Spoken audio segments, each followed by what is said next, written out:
యమధర్మరాజు ఈ పేరు వింటేనే కొంతమందిలో భయం పుడుతుంది. యమపాసం చేతిలో పట్టుకుని నల్లటి దున్నపోతును వాహనంగా ఉపయోగించే యమధర్మరాజు ఎప్పుడు ఎవరిపై యమపాసం విసిరి ఎవరి ప్రాణాలు బలి తీసుకుంటాడో ఎవరికీ తెలియదు. ఈ విధంగా యమధర్మరాజు పేరు చెప్తే ఎవరైనా భయపడాల్సిందే. మరి అలాంటి యమధర్మరాజుకి కూడా ఒక శాపం ఉందని మీకు తెలుసా? అలా శపించింది ఎవరు? ఇవన్నీ తెలుసుకోవాలంటే ఈ వీడియోను చివరి వరకు తప్పకుండా చూసి నచ్చితే లైక్ చేసి మరిన్ని వీడియోల కోసం ఈ ఛానల్ ని సబ్స్క్రైబ్ చేసుకోవడం మర్చిపోవద్దు. అన్నట్లు నా పేరు ఝాన్సీ, మీ శ్రేయోభిలాషిని. ఇక కథలోకి వెళ్దాం.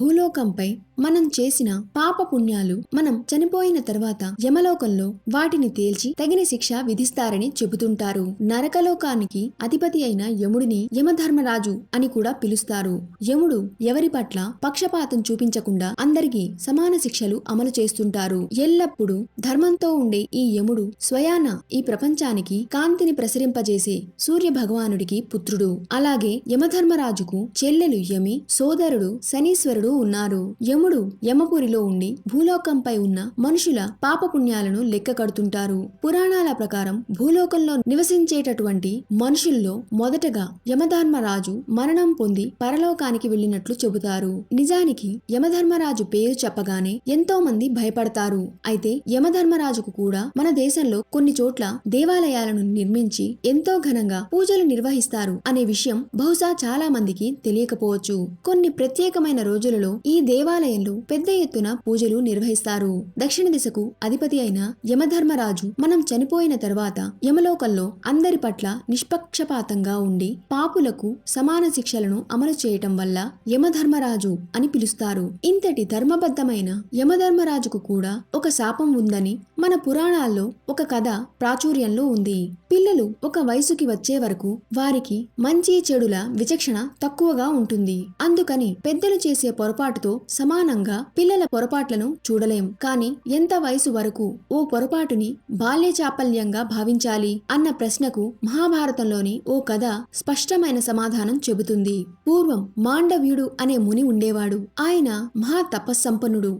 వేదాంగాలను ఔపోసన పట్టినవాడు. సకల పుణ్యక్షేత్రాలను దర్శించినవాడు. అలా సకల తీర్థాలను సందర్శించిన తరువాత ఊరికి దూరంగా ఒక ప్రశాంతమైన వనంలో ఒక ఆశ్రమాన్ని ఏర్పాటు చేసుకున్నాడు. ఆ ఆశ్రమంలోని చెట్టు కింద కూర్చుని ఘోరమైన తపస్సును ఆరంభించాడు. మాండవ్యుని తపస్సు ఉధృతంగా సాగుతున్న సమయంలో అక్కడ రాజుగారి కోటలో దొంగలు పడ్డారు. ధనాగారానికి కన్నం వేసి ఖజానా మొత్తం ఖాళీ చేసేశారు. ఆపై రాజభటుల నుంచి తప్పించుకుంటూ మాండవ్యుని ఆశ్రమానికి చేరుకున్నారు. వారిని వెంబడిస్తూ రాజభటులు కూడా ఆ ఆశ్రమానికి చేరుకున్నారు. రాజుగారి ఖజానాను దోచుకున్న దొంగలు ఎటు వెళ్లారంటూ భటులు మాండవ్యుని అడిగారు. మాండవ్యుడు కఠోరమైన మౌనవ్రతంలో ఉండటంతో దొంగల గురించిన జాడని చెప్పలేక మిన్నకుండిపోయాడు. రాజభటులు ఆశ్రమానికి చేరుకోవడం చూసి దొంగలు కాస్త అక్కడి నుంచి చల్లగా జారుకున్నారు. ఇటు మాండవ్యుని దాటుకుని ఆశ్రమంలోకి ప్రవేశించిన రాజభటులకు అక్కడ రాజుగారి సంపద యావత్తూ కనిపించింది.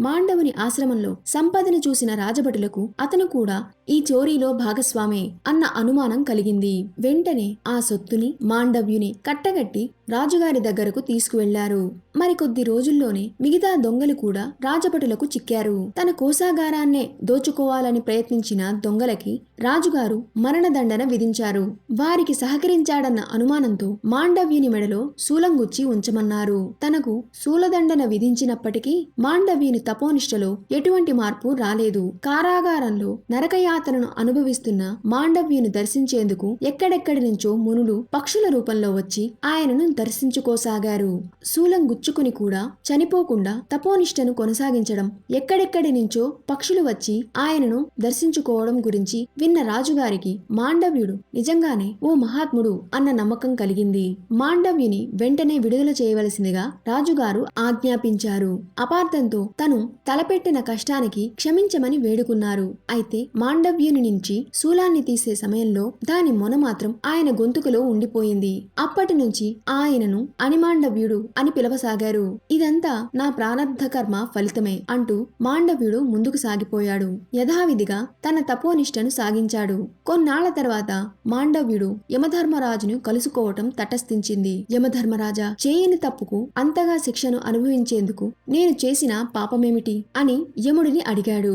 యముడు, మాండవ్య మహర్షి, మీరు చిన్నతనంలో తూనీగల రెక్కలకి ముళ్ళుగుచ్చి ఆనందించేవారు.